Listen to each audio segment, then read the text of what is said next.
Assalamualaikum, salam sejahtera. Bertemu kembali di dalam podcast Sekali Ketuk, di mana kita akan cuba mengupas apa juga perkembangan sama ada politik maupun semasa di Sabah. Saya Khairi Fitri, moderator anda, dan bersama saya hari ini Saudara Arsyad Muhammad Yusof selaku Exco Pemuda UMNO Malaysia, juga merangkap sebagai Ketua Pemuda UMNO bahagian Kota Marudu.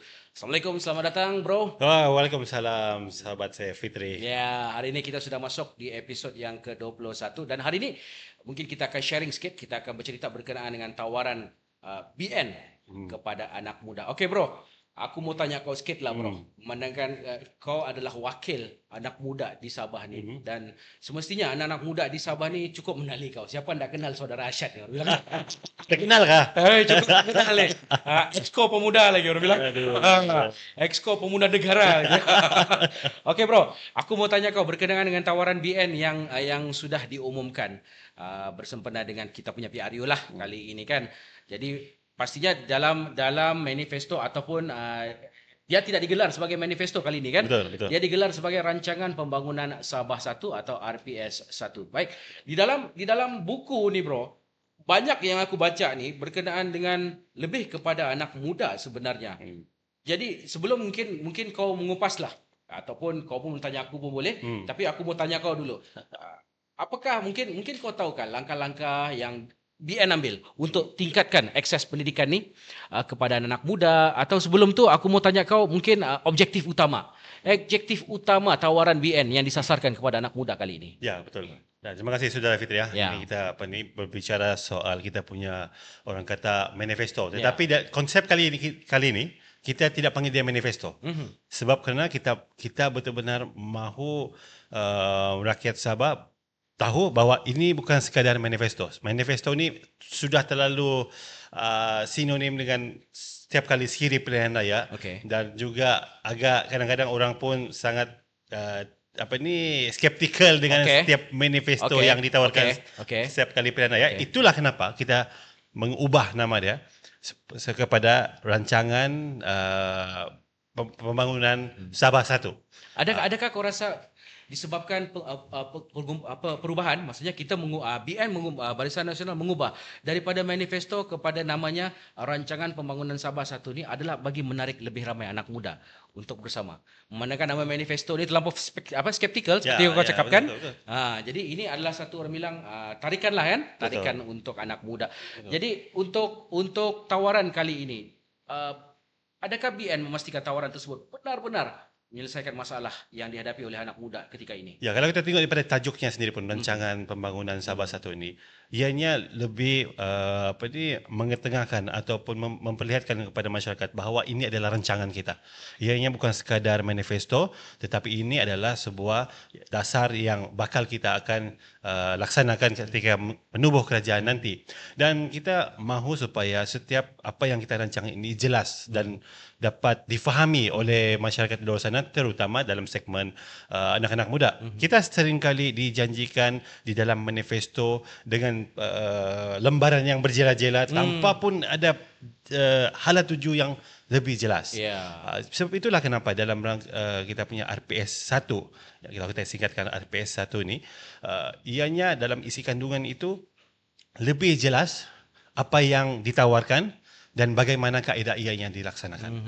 Jadi ini adalah antara komitmen Barisan Nasional untuk ditawarkan kepada masyarakat, terutama golongan anak-anak muda lah kita. Okay. Kalau kita mau cerita lah satu persatu di dalam rancangan pembangunan Sabah 1 RPS 1 ni, ada 6 terus utama ya. Kalau aku boleh bacakan satu-satu ni, kita ada kemakmuran ekonomi dan sejahteraan hidup, kita ada wanita dan orang muda tonggak negara, itu nombor 2. Di sana pun dia sudah menitik beratkan berkenaan dengan orang muda dan juga wanita di sini. Yang ketiga, dia menitik beratkan berkenaan pendidikan berkualiti untuk semua. Yang keempat, transformasi politik dan tadbir urus. Yang kelima, masyarakat sihat dan negeri berkebajikan. Dan yang keenam, kelestarian sumber. Aku rasa benda ni cover habis ni bro. Betul. Dari Dia segi dari segi kesihatan, dari segi Betul. kau bayangkan di muka surat 2 ni aku baca rumah nombor 2 baru page nombor 2 ni aku sudah tertarik kau bayangkan. Rumah untuk rakyat, pembinaan rumah Sabahku, rumah mampu milik sebagai rumah pertama untuk golongan B40 dan M40 sebanyak 15,000 buah rumah setahun. Hui, bro. Sedap kan Sedap. tawaran tu. Ya. Itulah bila kita bercerita soal manifesto ni, kita memang bahagikan kepada 6 kluster. Kenapa kita perlu bagi kepada 6 kluster? Kerana inilah antara perkara yang perlu kita tackle di Sabah ni. Sebab ini adalah hasrat ataupun aspirasi orang di bawah, bahawa inilah yang kemahuan kita. Kita tidak menawarkan benda-benda yang tidak logik, kan, yang tidak diingini. Kita menawarkan apa jua yang isi kandungan di dalam ni. Kita menawarkan penyelesaian kepada masyarakat di bawah. Betul. Aku rasa kali ini rancangan kali ini untuk Barisan Nasional dia tidak menjanjikan sehingga bulan dan bintang. Betul, setuju. Apa yang dijanjikan kali ini aku rasa boleh tertunai sekiranya Barisan Nasional diberi mandat untuk memerintah kembali. Aku lagi tertarik. Aku belum habis lagi ni, bro. Aku belum habis lagi page nombor 2 ni. Itu tadi dia bagi rumah, Ini dia bagi lagi skim bantuan belian makanan tunai atau MyMas RM100 setiap bulan untuk B40. Bukan tu je, bro. Amanah saham anak Sabah, ANAS, RM1,000 untuk anak Sabah yang lahir dari 1 Januari 2026. Aku rasa ini kali kalau tahun depan kalau BN diberi mandat kembali memerintah, anak-anak Sabah lahir je terus dapat RM1,000. Banyak manfaatnya. Sebab inilah dasar-dasar yang Kerajaan Barisan Nasional sentiasa tawarkan. Ianya meliputi semua segmen. Terutamanya kalau segmen anak muda. Kalau boleh saya sentuh segmen anak muda ni. Saya boleh katakan di sini tidak ada mana-mana parti yang membincangkan secara serius soal anak muda ni. Kalau kita menjadikan perbandingan dengan parti-parti lain, tawaran-tawaran parti lain di dalam manifesto dia, tidak ada yang khusus menjurus kepada anak muda. Tengoklah daripada warisan punya ataupun JRS punya, tidak ada khusus untuk anak muda. Ianya secara general sahaja. Tetapi di Barisan Nasional, manifesto yang kita tawarkan pada kali ini, ianya sangat jelas apa yang kita tawarkan kepada anak muda. Pertamanya adalah soal pembangunan ekonomi. Sebab ini antara yang paling kritikal sekali di Sabah ini, kerana anak-anak muda ini sangat-sangat mendahagakan peluang pekerjaan. Keduanya adalah khusus-khusus kemahiran. Dan ketiganya adalah peluang-peluang perniagaan. Jadi ini antara yang kita letakkan di dalam tawaran kita pada kali ini. Yang kita mahu supaya manfaat itu benar-benar dinikmati oleh golongan-golongan belia.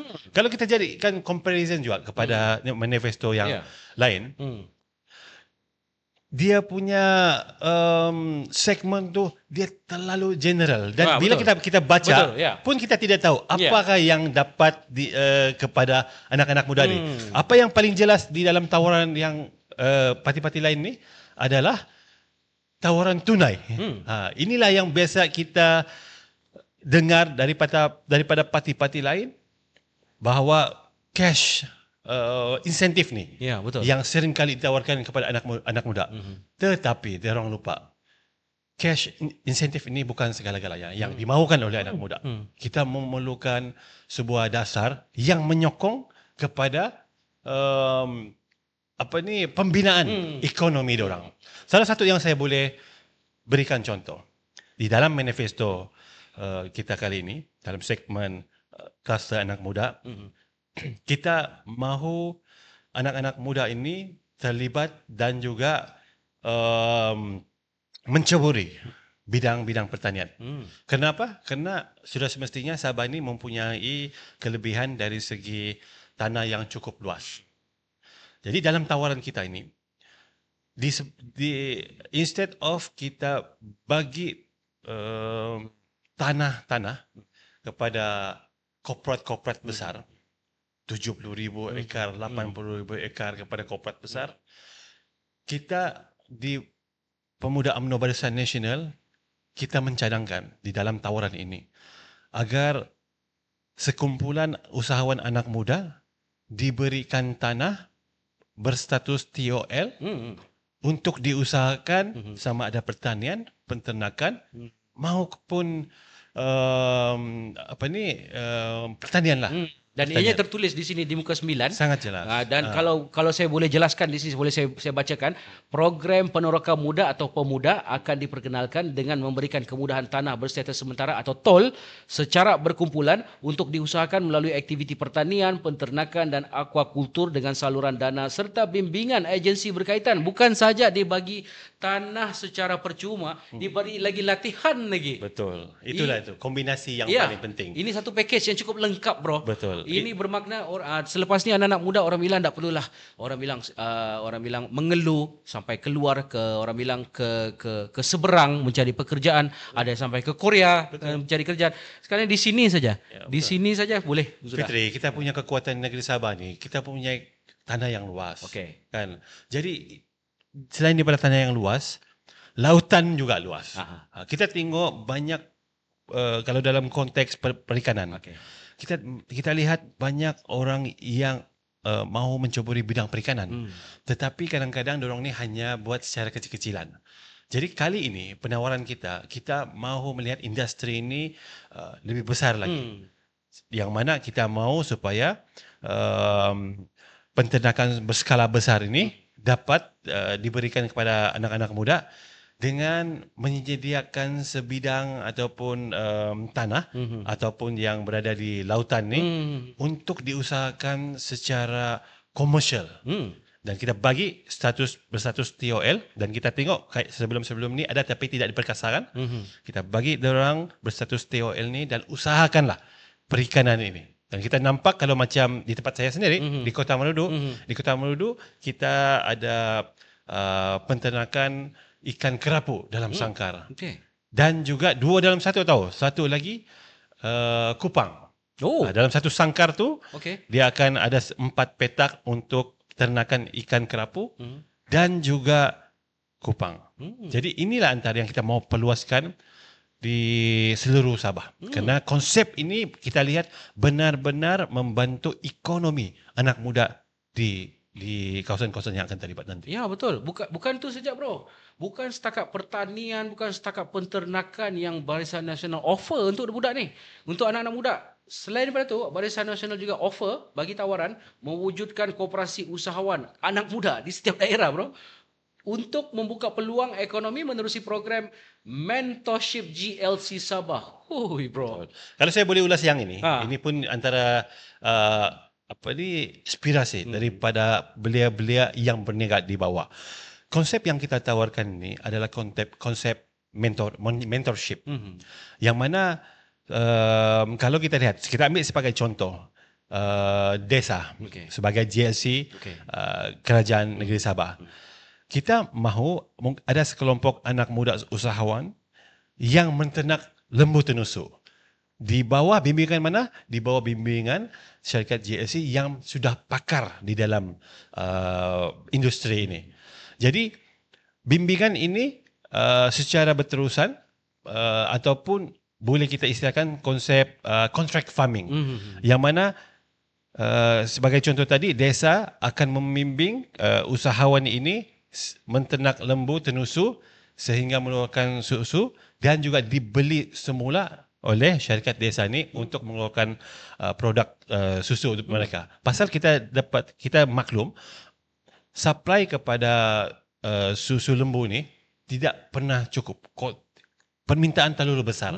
Jadi kalau kita wujudkan konsep mentorship ni, kita dapat melahirkan rantaian produk lembu tenusuk ni juga, dan juga kita membantu usahawan-usahawan ni untuk menjadi matang di dalam market. Sebab kadang-kadang kalau kita lepaskan diorang ini untuk menternak sendiri, mungkin diorang boleh pakar dalam industri ini kalau kita bimbing dia. Tetapi yang paling penting, usahawan ni kebanyakannya diorang ni tidak boleh bertahan di dalam market. Diorang akan hilang dalam market kerana tidak ada takers, tidak ada end product. Jadi itulah konsep yang kita mau perkenalkan Hmm. bila kita memerintah nanti. Aku rasa benda ni sangat sangat bagus lah bro. Pasal konsep yang diperkenalkan Barisan Nasional kali ini, dia bukan setakat memberi panduan dan laluan, malah diberi tunjuk ajar bro. Betul. Dan di sini ada istilah mentor di sini. Ibarat seperti kau dalam kelas bah kan? Betul. Kau dalam kelas, kalau kau salah kau ada orang tunjuk ajar kan? Betul. Itu yang bagusnya tuh. Betul. Mungkin selama ni anak muda, aku rasa lah kan, selama ni lah anak muda di Sabah, mungkin ada lah yang berhasrat mau buka bisnes, mau buka perniagaan. Mungkin diorang ada hasrat tapi diorang takut. Betul. Takut macam inilah, takut tak berjaya kan, berlaku apa-apa. Tapi aku rasa kalau anak muda mengambil peluang daripada Barisan Nasional tawarkan ni, aku rasa rasa takut tu pasti ada sudah tu. Bro. Betul. Ya. Sebab dia saling melengkapi tau. Ya. Di samping kita berikan dia orang tanah untuk sama ada menternak ke apa, tetapi ada bimbingan Ya. pula daripada GLC atau pemain-pemain industri yang berpengalaman di dalam segmen-segmen ini, market ini. Contohnya satu lagi saya bikin contoh, kalau kita berikan kepada sekumpulan anak muda ni sebidang tanah untuk diusahakan mungkin tanaman koko macam itu, kita boleh buat matching pula. Yang mana maksudnya di Kementerian KPK sendiri, Kementerian Perdagangan dan Komoditi, diorang ni ada geran-gerannya terutama dalam industri koko untuk membuka ladang. Jadi maksudnya kita matchingkan diorang dengan program ataupun insentif yang ada di kementerian ini dengan diorang. So diorang ini akan mengeluarkan modal yang minimum untuk memulakan diorang punya tanaman koko ni. Sebab satunya diorang akan dapat bimbingan bagaimana menanam koko. Dan juga diorang akan mendapat insentif untuk membuka jalan ladang ke dalam ladang diorang dan juga mungkin insentif bibit-bibit koko. Jadi ini banyak, bukan setakat koko saja, banyak lagi program-program di bawah kementerian-kementerian ni, terutama di bawah Kementerian Pertanian juga. Tetapi kurang orang bilang dimudah carakan, dikasih matching diorang. Ini konsep yang kita mau tawarkan nanti ni. Mungkin selama ni ada tawaran sebenarnya untuk mereka-mereka yang ingin membuat perniagaan seperti pertanian, penternakan, mungkin kurang guideline. Betul. Kurang orang bilang panduan-panduan yang tertentunya pun tiada. Lepas tu mungkin ada sedikit orang bilang masalah birokrasi, wallahu alam orang bilang kan. Tapi apapun kalau kita fokus pada tawaran yang diberikan oleh Barisan Nasional ni, aku rasa macam orang bilang boleh berbantalkan lah. Kan? Boleh sebab bro, aku baca ni belum habis bro. Ini kita baru discuss dua benda bro. Kita baru discuss dua benda. Ni pasal pertanian, pasal koperasi, baru dua benda. Ini baru dua benda kita berbicara. Tapi seolah-olah kita bercerita soal rantaian ekonomi yang boleh menghidupkan aktiviti ekonomi anak muda terutamanya ni. Ya betul. Satu lagi aku mau tambah. Okey, kita sudah cerita pasal pertanian, penternakan, kita sudah cerita pasal koperasi, kita sudah masuk dunia korporat sikit. Masuk dunia sukan. Sukan pun kita cover bro. Barisan Nasional cover. Nah ini dana khas untuk pembangunan sukan anak muda termasuk e-sport, e-sukan untuk memperkasa bakat khususnya sukan berprestasi tinggi. Aku rasa belum pernah dibuat mana-mana tawaran bro. Betul. Kenapa Fit? Pasal kita tengok anak-anak muda sekarang ni, hobi dia ni macam kita tawarkan tadi itu, sukan-sukan permotoran, kan? Sukan-sukan e-game. Ini antara orang bilang, kalau kita menawarkan manifesto ataupun kita punya hala tuju, biarlah berdasarkan daripada aspirasi orang yang di bawah. Jangan kita shock sendiri. Kadang-kadang kita tawarkan benda yang kita tidak perlu pun. Kan? Sebab itulah kenapa kita mengambil pendekatan. Sebelumnya kita buat rancangan pembangunan Sabah ni, kita membuat jelajah di seluruh pelosok negeri Sabah untuk kita mengambil data collection apakah sebenarnya yang dimahukan oleh anak-anak muda ni. Jadi dapatan kita selain daripada pembangunan ekonomi, punca mata pencarian diorang, hobi diorang ni juga patut mendapat perhatian kerajaan juga. Kita mengangkat hobi diorang, bukan lagi orang bilang sekadar untuk suka-suka, malah menjadi mata pencarian, boleh mengharumkan nama negeri dan nama negara sekaligus. Betul. So, ini antara industri baru yang ada di dalam masa zaman sekarang ini. Jadi kita minta supaya anak-anak muda ini selain daripada menjadikan hobi dia orang ni sebagai hobi, kenapa tidak kita bantu dia orang untuk membina career di dalam hobi dia orang ini. Ya. Inilah antara matlamat yang jelas di dalam Barisan Nasional, rentetan daripada betapa seriusnya kita berbicara soal anak muda di dalam Barisan Nasional ini. Jadi benarlah orang bilang yang Barisan Nasional ini betul-betul mendengar suara anak muda. Ini aku rasa kalau betul-betul anak muda membaca ni, dia orang akan terasa ini self belonging dia orang. Ya, betul. Ini dia orang punya self belonging. Sebab datangnya daripada dia orang. Aspirasi ni semua datang daripada dia Ini orang. aspirasi daripada dia orang ni. Ya. Dia orang yang minta ni. Betul. So kita cuba jayakan. Yang aku ada lagi menarik ni bro. Ada dua lagi menarik aku mau highlight ni. Tadi kau sudah cakap pasal sukan pemotoran kan. Itu termasuk pada isukan lah kan. Betul. Sukan lah ceritanya. Sukan. Okey, kita ada lagi satu benda yang menarik yang untuk anak muda ni. Dia iaitu mewujudkan pot aspirasi di 10 daerah menjadi pusat aktiviti anak muda mengembangkan ekonomi, bakat budaya, kreativiti, latihan digital dan aktiviti keusahawanan bro. So maksudnya kita buat satu tempat platform orang bilang untuk orang bilang buat praktikal konon. Simulation konon kan? Betul. Itulah kita punya pot aspirasi ni. Konsep dia adalah ianya adalah sebuah pusat aktiviti. Orang untuk mengekspresikan dia orang punya bakat, pengembangan bakat dan juga apa jua aktiviti yang berkaitan dengan belia. Kita lihat anak-anak muda ni perlu disatukan, perlu dipandu ke mana arah dia orang ini. Dan pot-pot aspirasi ini kita bekalkan dengan orang-orang yang pakar di dalam industri di sini untuk menasihati dia orang dalam apa jua bidang di dalam membina kehidupan dia orang. Jadi inilah antara aspirasi yang kita lihat kita akan bina di beberapa hotspot utama di seluruh negeri Sabah supaya tujuannya adalah kita memberi panduan kepada anak-anak muda ini supaya dapat menentukan hala tuju mereka di dalam career dia orang sepanjang ialah menerusi kehidupan dia orang nanti.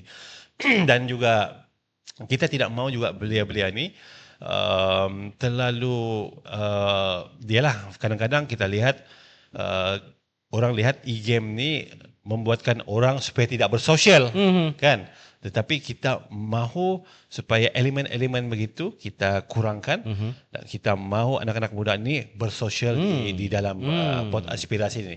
Sebab kita tengok pengembangan intelektual ni memang dirangsang oleh sejauh mana kita boleh bersosial di dalam komuniti, terutama anak-anak muda. Inilah antara yang kita objektifkan pembinaan pot aspirasi ini. Sangat bagus bro. Ya. Sebab orang muda ni dia suka lepak. Betul. Dia suka berkumpul. So daripada dia berkumpul buat benda-benda yang tak tentu kan.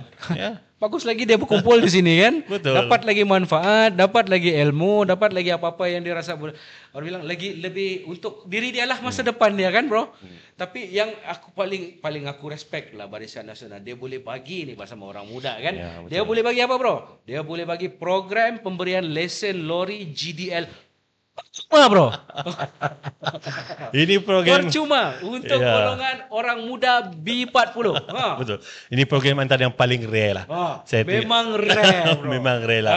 Ini datangnya sebenarnya aspirasi ini daripada kita lihat bila kita masuk di kawasan-kawasan industri seperti di industri yang berkaitan dengan perladangan. Contohnya di sebelah Datu, Tawau, Sandakan ni. Kita lihat ramai golongan-golongan anak-anak muda yang menceburi bidang dalam pengangkutan. Sebab sudah semestinya kita lihat di sektor perladangan ni memerlukan kenderaan-kenderaan berat kan, kenderaan-kenderaan pengangkutan. Jadi ini adalah salah satu inisiatif kita supaya anak-anak muda ni kalau dia orang mahu bekerja dalam sektor perdagangan di dalam bidang pengangkutan ni, kita bekalkan dia orang dengan lesen-lesen yang seumpama ni. Kalau kita faham, JDL ni adalah sebuah selepas kita dapat lesen kenderaan, sama ada D atau E, untuk mereka dibenarkan mencuburi bidang pengangkutan, dia perlu ada JDL. Jadi kita mahu membekalkan diorang ni dengan kompetensi dalam pengangkutan. Inilah antara aspirasi yang di sebelah kawasan-kawasan yang mempunyai peladangan yang luas. Sebab bidang ataupun sektor pekerjaan dalam bidang pengangkutan di sebelah sana sangat banyak juga. Banyak, betul. Memang banyak. Kalau kita lihat pun, kalau kita pergi jalan, pergi Tawau ke pergi mana kan, kita akan berselisih dengan lori semua, tanker. betul. Tetapi kebanyakan dorang ini kadang-kadang dorang beranikan diri saya membawa tanpa ada yang lesen-lesen yang seumpama yang kita cakap tadi itulah. Jadi ini adalah program permulaan. Mungkin JDL, mungkin juga selepas ini kita kembangkan kepada lesen PSV untuk pengangkutan awam darat. Jadi maksudnya ini adalah program pilot project, kepada cabang-cabang yang lain pula. Ini kita maksudkan. Oh, sangat menarik, Bo. Dia boleh bagi percuma lagi. Tak pernah mana-mana parti lain yang boleh offer secara percuma begini ni, bro. Dan lagi lesen GDL ni, bro. Kalau dapat, orang kalau bawa lori ni, gaji dia bukannya cikai-cikai, bro. Betul. Gaji bukan cikai-cikai, bro. Gaji paling minimum pun 2,000, 2,500. Kalau jauh perjalanannya lagi besar lorinya, sila 4-5 ribu kan? Besar lagi gajinya, bro. Ini satu peluang untuk anak muda ni, bro, kalau dia orang memilih Barisan Nasional untuk sebagai mandat untuk memegang kerajaan negeri pada kali ini, bro. Mungkin kita sudah bercerita berkenaan apa yang ada dalam manifesto di sini kan. Kalau dari segi kepimpinan pula, bro, kepimpinan anak muda ni kan, bro. Mungkin adalah di setengah pihak yang mengatakan anak muda ni belum cukup matang untuk menjadi pemimpin. Statement begitu, bro. Yang skeptikal bilang, anak muda, kau nak boleh jadi pemimpin lagi. Kau budak-budak, kau nak boleh jadi pemimpin. Bagi orang-orang tua dulu jadi pemimpin. Kalau kau rasa lah, kau sebagai Exco Pemuda Malaysia, kau juga sebagai Ketua Pemuda UMNO bahagian Kota Marudu kan, kau juga sudah memimpin orang-orang di bawah, orang-orang di kawasan Kota Marudu. Mungkin kau ada ada pandangan kau lain sebab kau pun anak muda juga, bah, kan? Betul. Jadi itulah kita di Barisan Nasional. Kalau kita katakan kita serius soal transisi kepada pimpinan muda, kita di Barisan Nasional mengotakkan apa yang kita katakan. Saya boleh minta kawan-kawan untuk jadikan perbandingan. Manifestasi parti-parti lain menawarkan barisan calonnya daripada kalangan pimpinan muda. Barisan Nasional, dia menawarkan almost 50% calon anak muda. 80% calon-calon muka baru. Inilah manifestasinya bahawa Barisan Nasional memang serius dalam agendanya peremajaan parti dan juga memberikan komitmen untuk membawa perubahan kepimpinan kepada negeri Sabah. Beza dengan parti-parti lain. Saya terpaksa bawa perbandingan ni untuk to put things into perspective, bahawa BN ni memang serius dalam transisi kepada pimpinan muda. Parti-parti lain, kalau kita tengok, mereka macam warisan ke apa kan, mereka mengekalkan kebanyakannya muka-muka lama, YB incumbent, dan juga pimpinan-pimpinan yang sudah lama di dalam politik untuk dijadikan pertaruhan dorang pada PRN kali ini. Kurang sangat kita lihat mereka ini berani untuk menonjolkan pimpinan-pimpinan baru, apatah lagi calon-calon muda. Kalau kita tengok daripada segi peratusan, parti lain paling tinggi pun orang berani tawarkan 20%, 30% calon-calon anak muda. JRS pula. Untuk saya jadikan sebagai perbandingan. JRS pula bukan setakat orang mengekalkan muka-muka lama. Sedihnya kalau kita tengok di pintasan, the only calon muda dia orang, ketua pemuda PJRS sendiri pun tidak dicalonkan. Hmm. Betapa mereka ni begitu tidak mesra kepada orang-orang muda.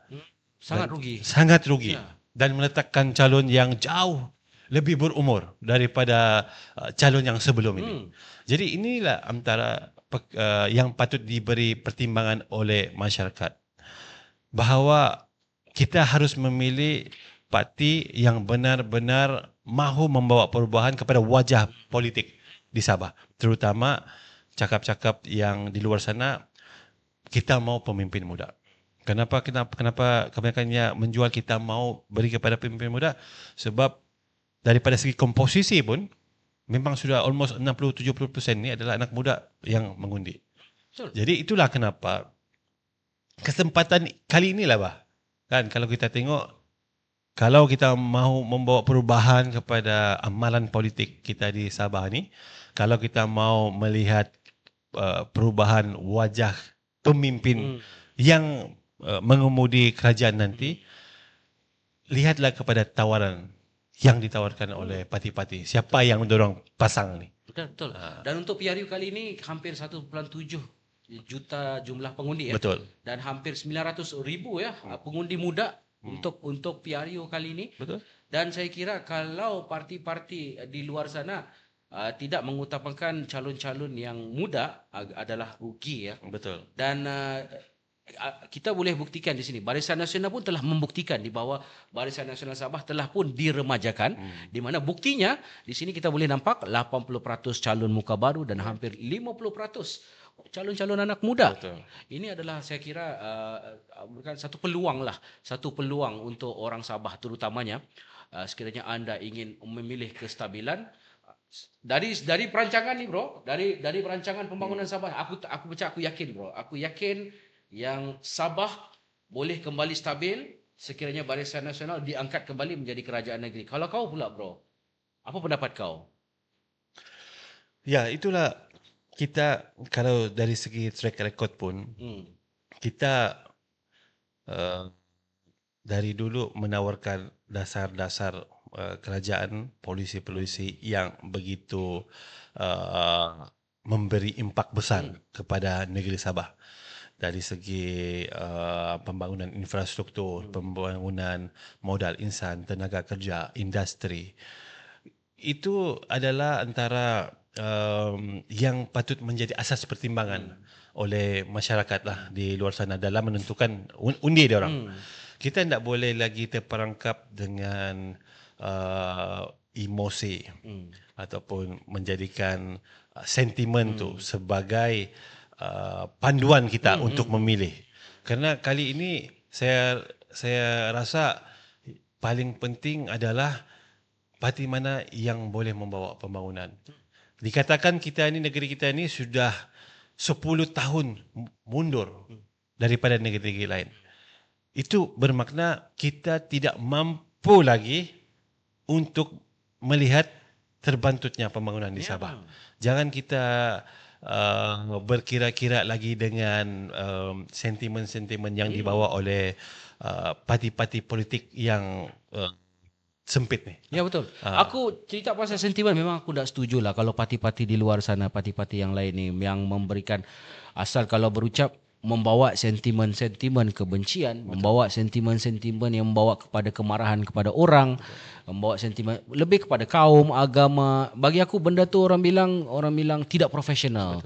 Tidak mematangkan kita bro sebenarnya. Betul. Kalau kita tengok daripada konteks orang muda, kita jalan di sana sini dalam siri jelajah kita. Kita lihat anak-anak muda ni kan, mereka tidak juga terpengaruh dengan sentimen-sentimen yang seperti ini. Akhirnya anak-anak muda ni apa yang diorang mahukan adalah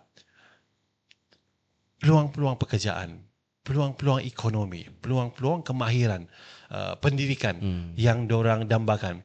Kalau kita dulu di dalam ketika kita memerintah, lebih tepat lagi sewaktu zaman satu Malaysia, banyak program-program yang disusun atur oleh kerajaan untuk membangun anak-anak muda ni.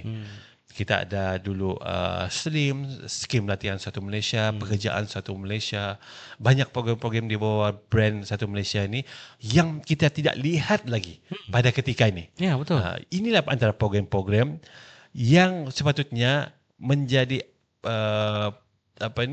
panduan kepada orang memilih. Betul. Kalau kita tengok, kalau kita memilih atas dasar sentimen, dia tidak membawa kita ke mana. Ya. Dengan sentimen kenegerian yang berlebihan, ianya saya rasa tidak membawa apapun manfaat kepada orang, Betul. melainkan perpecahan. Inilah antara politik yang diamalkan oleh beberapa parti di Sabah ni untuk survival dorang sendiri. Dorang survive atas dasar kemarahan yang dibuat-buat. Ya, tapi oleh bagi aku mereka. benda tu tak bagus, bro. Sebab Betul. benda tu kau buatkan kita berpecah, bro. Ya, betul. Sedangkan kita ni orang Sabah, kita ni bukannya suka bergaduh punya orang. Betul. Apalah gunanya orang bilang ketua anak negeri. Betul. Kita takut yang perkara-perkara macam ini. Kenapa saya katakan sini? Ketika kita menggubal akta bahawa 18 tahun ini sudah boleh mengundi, tetapi kita lupa satu perkara. Kita lupa soal pendidikan ataupun literasi terhadap anak-anak muda ni, bagaimana untuk mengundi, bagaimana untuk memilih kerajaan yang baik. Bila tidak ada silibus ini mungkin di bangku sekolah, itulah anak-anak muda ni kita takut dorang belajar politik ini daripada orang-orang yang di luar ni. Parti-parti yang mengajar cara amalan politik ni dengan cara yang salah. Ya. Mungkin kita takut, yang kita takut adalah anak-anak muda ni terbiasa dengan politik sentimen Ya, kenegerian kan. Lebih parah lagi kalau masuk dalam 3R. Betul. Kita takutlah inilah menjadi pegangan anak-anak muda bahawa inilah politik. Dia perlu provokatif. Ini kita tidak mau. Betul. Ini Sedangkan kita ni sudah ke arah dunia maju. betul. Kenapa kita perlu ke belakang kembali? Betul. Kan? Betul. Jadi kita nak mau ajar anak-anak muda kita ni memilih ataupun bermain politik-politik yang diajar oleh parti-parti yang mengambil kesempatan ni. Ya. Ini kita Tapi aku rasa anak muda sekarang ni mungkin semakin bijak, aku rasa. Sebab kalau dulu tahun 2018 kita mungkin tertipu dengan persepsi. Benda belum tahu, orang bilang belum tahu lagi benda tu betul ataupun tidak. Betul. Dan sekarang ni ternyata kebenaran sudah pun terbukti. Kan? Banyak perkara yang orang bilang masuk mahkamah, last keluar juga kan. Betul. Kes habis, kes close kan. So di sini aku rasa anak muda boleh nampak sudah di mana kebenarannya, dan apakah orang bilang motifnya di sana. Ada orang bilang motif dendam tu pun ada sudah di sana. Boleh, aku rasa budak-budak boleh, anak-anak muda boleh baca sudah di sana. Jadi aku rasa untuk PRU kali ini, kalau anak-anak muda yang sudah membaca, yang sudah membuat kajian, sudah pun bersedia, aku rasa sudah pun tahu siapa mereka akan pangkah untuk 29 hari bulan ini nanti. Tapi untuk anak-anak muda yang masih belum, orang bilang masih tertanya-tanya lagi, mungkin kau ada nasihat untuk diorang. Siapa sepatutnya yang dipilih untuk PRU kali ini dan kenapa sepatutnya? Ya, sudah jelas kalau kita lihat seperti yang kita katakan tadi, anak-anak muda ini dia semakin bijak, semakin cepat belajar. Dia orang tahu macam mana mau membandingkan politik yang tidak patut diamalkan dan politik apa yang sepatutnya menjadi pegangan kita. Kalau kita jalan di seluruh Sabah, kita dapati anak-anak muda ini memang pertamanya kalau kita tanya apakah yang menjadi asas panduan dorang memilih, pertamanya adalah mungkin calon. Lepas tu baru keduanya parti. Ini antara realiti di bawah. Tetapi akhirnya mereka lebih tertarik dengan kaedah yang dibawa oleh Barisan Nasional. Kenapa? Sebab calon-calon yang kita tawar pun sebenarnya semuanya sangat-sangat berkaliber. Kita mempunyai sistem tapisan calon-calon yang begitu ketat sekali. Kita macam Presiden kata, kita memilih calon yang winnable, acceptable, likable, winnable, macam begitu. Jadi itulah kenapa kita lihat calon-calon yang kita tawarkan ni sangat dapat diterima oleh dari masyarakat dan juga anak-anak muda. Dan keduanya apabila diorang ini pergi kepada peringkat seterusnya, iaitu memilih berdasarkan parti, sudah tentu Barisan Nasional adalah parti yang paling mempunyai rekod terbaik dalam mengurus permasalahan-permasalahan rakyat dan juga lebih terarah segmen-segmen yang harus ditackle. Sebagai contoh, kalau dalam konteks anak muda ni, sudah pasti kita lebih jelas hala tujunya, pembangunannya, dan sebelum seperti ini, sebelum ini pun, kalau kita lihat kementerian-kementerian yang kita pegang di zaman waktu Barisan Nasional memerintah, seperti KJ, apa semua, kemerihan di bawah KBS tu sangat-sangat dapat dirasai oleh anak-anak muda. Tidak pernah lagi kita, sampai sekarang pun tidak pernah lagi kita terasa betapa meriahnya dulu Hari Sukan Negara. Ya, betul. Kan? Betul. Hari Belia Ya, Negara. ya. Betapa kita di akar umbi pun Ya. merasakan Ya. dia punya merupakan satu pesta kebesaran orang bilang. ya, betul. Betapa orang belia di bawah tu sangat seronok. Setiap betul. tahun ada saja kalender kementerian punya program yang ditunggu-tunggu. Seolah-olah belia ni setiap tahun diraikan. Betul. Diraikan. Lepas tu berbicara soal hala tuju. Tidak ada lagi program yang terbaik dalam merangka hala tuju anak muda ni selain seperti yang pernah kita buat TN50. Kalau Saudara Fitri pernah yalah ikuti dulu kan. Saya rasa Bro Fitri pun memang terlibat dalam TN50 ni, betapa kita anak-anak muda ni seolah-olah boleh mencorak masa depan kita sendiri melalui program TN50 ni, Transformasi Nasional 50 ni. Sekarang ni kita tidak lihat lagi program-program seumpama ini. Betul. Sebab itulah kenapa kita tengok anak-anak muda ketika ini dia mahu Barisan Nasional kembali buat kegemilangan seperti waktu dulu. Inilah antara kita lihat anak muda akan cenderung untuk memilih Barisan Nasional. Okey. Sebelum kita akhirilah podcast kita hari ini, bersempena ada PRU yang akan datang pada 29 hari bulan ini nanti. Mungkin kau ada sedikit pendapat, kau ada harapan, nasihat kepada anak muda sempena hari pengundian pada 29 hari bulan ini nanti. Silakan bro. Ya. Anak-anak muda ni kita dikatakan mendominasi PRN kali ini. Lebih hampir 900,000 pengundinya adalah anak muda. Yang mana 60% lah di dalam peratusan, 60% begitu. Tetapi tidak ada maknanya saiz yang besar ini kalau kita dipecah-pecahkan. Bagaimana kita mahu dilihat sebagai kuasa ketiga yang menentukan arah corak masa depan yang akan datang kalau kita sendiri berpecah-pecah. Maksudnya kalau kita terpecah 10% di sini, 10% di parti ini, 10% di parti sana, maka apakah keupayaan kita nanti untuk menyampaikan hasrat anak muda ni? Apakah suara-suara ini bila terpecah-pecah ni boleh menjadi kekuatan ataupun kuasa ketiga pada PRN kali ini?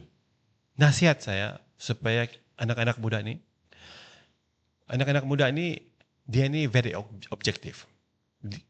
Anak muda ni cuma melihat Sabah ni, negeri ini maju, makmur, yang dapat membawa menawarkan peluang-peluang pekerjaan kepada diorang, pembinaan ekonomi diorang. Kita mahu suara ini menjadi bulat di dalam PRN kali ini dan tajam, sehingga kan boleh menunduk mana-mana parti politik yang bertanding ni supaya menurut kemahuan anak-anak muda ni. Ini antara aspirasi saya. Walaupun kita di mana-mana parti kita duduk, tetapi kita harus mencari titik temu tu supaya kita memang benar-benar mendominasi PRN kali ini. Sudah tentu bila kita dibulatkan tekad, maka kuasa tu benar-benar ada di tangan kita. Dan tangan kita lah yang mencorak. Tangan kita lah, suara kita lah yang memberi arahan kepada mana-mana parti yang bertanding bahawa ini adalah masa depan yang saya mau. Ini adalah dasar dan polisi yang saya mau kamu laksanakan selepas sahaja PRN selesai nanti. Itulah harapan saya. Okey, terima kasih. Kita ucapkan kepada saudara Rashad kerana sudi meluangkan masa dalam podcast Kali Ketuk hari ini. Dan itu dia tadi, kepada anak muda, sekiranya anda ingin rancangan-rancangan di dalam ini terlaksana, menjadi reality, dan anda pun orang bilang ingin mengampit juga kan? Betul. Terampit juga. Apalagi 29 hari bulan ini, bawalah kad pengenalan anda bersama. Dan jangan lupa undi Barisan Nasional. Dan sekiranya anda ingin mengetahui lebih lanjut apakah intipati di dalam rancangan pembangunan Sabah 1 RPS 1 ini, anda boleh imbas QR code di sini. Anda boleh dapatkan butiran-butirannya di dalam QR code ini. Apapun kepada anda semua, selamat mengundi pada 29 hari bulan ini nanti. Sampai sini dahulu perbincangan kita di dalam podcast Kali Ketuk. Saya Khani Fitri, moderator anda. Sehingga kita berjumpa lagi. Jangan lupa follow, like and share podcast Kali Ketuk di setiap laman sesawang anda. Assalamualaikum. Kita jumpa lagi. Bye-bye.